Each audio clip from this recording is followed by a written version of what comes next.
Hello guys, Miss Angels here. So ito pala yung mga kaganapan ng birthday ni Aki Tot. Sa wakas nga ay may vlog ko na. Mas maganda-ganda ng remembrance. Noong mga nakaraang birthday nga niya ay hindi ko pa naiisipang mag-vlog for pictures. Pero okay na rin, at least ay may nababalikan na memories. So ayun, hilig ko nga mag-pictures at mag-video, kaya naisip ko nga mag-vlog na rin. So ito na nga, ako ngayon vlogger na. Char. So ayun, namimili na nga kami ni Mother Earth dyan ng kakailanganin sa lulutuin.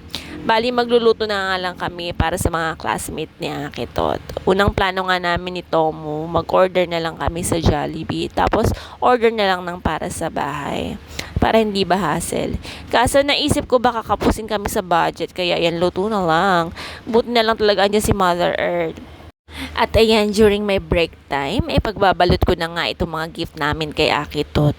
Yan nga binabalutan ko ngayon ay galing kay Kuya Ayan. Siya nga yung sponsor ni Akitot ngayong birthday niya. Ayun, dati nga ay si Kuya Harold. Mga kuya nga sila ni Tomo na nasa malaya yung lugar.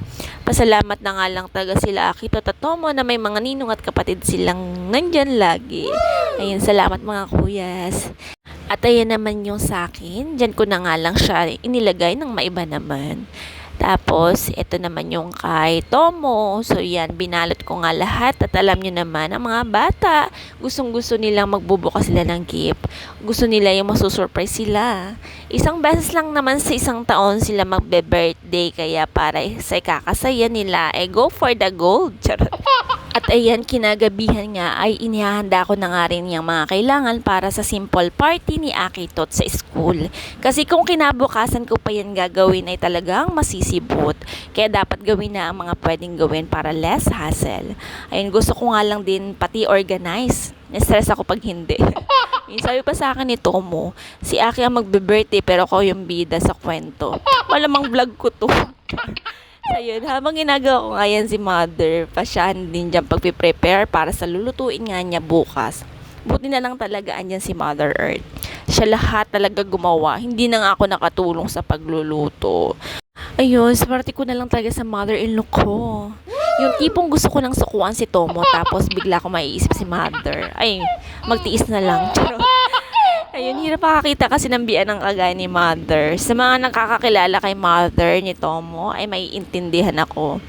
Ayan. Tapos yan, kinabukasan na nga at nakaligo na rin ako habang si Akitot ay, ayan, tulog na tulog pa. Mamaya ko na ngayon gigisingin pag ipapasok na niya sa school. At may pupuntahan pa nga kami ni Tomo. Bibili nga kami ng mga kailangan pa. Tapos, nung nabili na nga namin, ay dumaan na nga kami dyan sa Red Ribbon para bilhan si Akitot ng cake. Baka naman Red Ribbon, charot. At ayun, pag uwi nga namin ay mahimbing pa rin ang tulog ni Akitot. Ginising ko na nga at time na ng school niya. Ayun, fast forward, pagkatapos nga namin i-prepare ang mga pagkain ng mga bata, ay ito, sisimulan na nga namin ang pasimple party ni Akitot. Ayun, nagkataon pa nga dyan na mga busy ang teachers. Kaya naiiwan sa amin ng mga bata. Pinagkatiwala nga nila sa akin. Charot.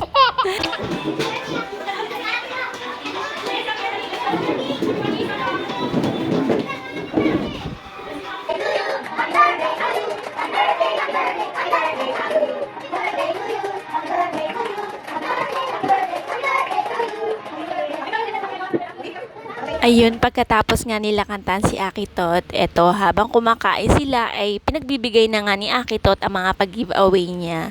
Sayang nga lang at hindi sila kompleto, maraming wala sa classmate niya, halos kalahati. Sabi ng teacher sa akin, asahan ko na daw, pag Thursday at Friday ay talagang ganun, maraming may sakit, charot. Ayun, by the way, gusto ko lang din magpasalamat sa mga nakatulong ko dyan. Ayun, kay Teacher Meika, sa aking kapatid, kay Sora Bells, kay Eugene, at syempre kay Tomo. Ayun, pagkatapos nga ng party sa school, ayan, si Akitot excited sa mga gift niya. Ang saya lang sa pakiramdam na makita si Akitot na ganyan kasaya. After nga mag-unboxing ni Akitot, ayan, nagpatid muna ako kay Tomo dito sa school para tapusin mga grades at certificates ng bata. Teacher's duty, alam niya na. Ayun, kinabukasan na nga kasi ang second quarter recognition at car viewing namin. Kaya kailangan talagang matapos. Ayun, nung matapos ko naman agad ay nagpasundo ako kay Tomo para makapag-prepare naman para sa party ng birthday ni Akitot sa bahay. Ayan, bali magpiprito nga lang ako ng isdang tilapia at mag-iihaw kami ng bangus at liempo. Yung iba nga ay in-order na lang ni Tomo. So kami naman ang punong abala sa pagluluto. Sure, akala mo naman talaga marami lulutuin. Ayun. Nakakaya na kasi kay Mother Earth kasi sa tuwing birthday ni Akit siya ang punong abala. Ayun, nang matapos ko nga yung pag-slice ng mga ilalagay sa inihaw, eto, at sinisimula na nga nila dito sa labas ang pagpapadikit ng apoy. So, sila na nga rin ang mag-iihaw ng mga yan. At eto, natapos ko na rin iprito ang dalawang tilapia. Chorap! At habang nag-iihaw nga sila, ayan, may tagay na. Kaya ganang-gana silang kumilos. Charot. Salamat Jet at Clarence sa pag-iihaw. Malaking tulong para kay Tomo. Charot. Ayun, sarap kawain dito ni Tomo. Hindi kasi siya manonood ng vlog ko kaya okay lang na maging masama siya dito. Minsan nga pag narinig niya yung pag-voice over ko, ang dami niyang reaction kaya tinataon ko talaga na tulog siya para iwas distraction at masabi ko ang mga gusto kong sabihin. Char. I love you Tomo. Ayun, magdidilim na nga nang matapos ang pag-iihaw.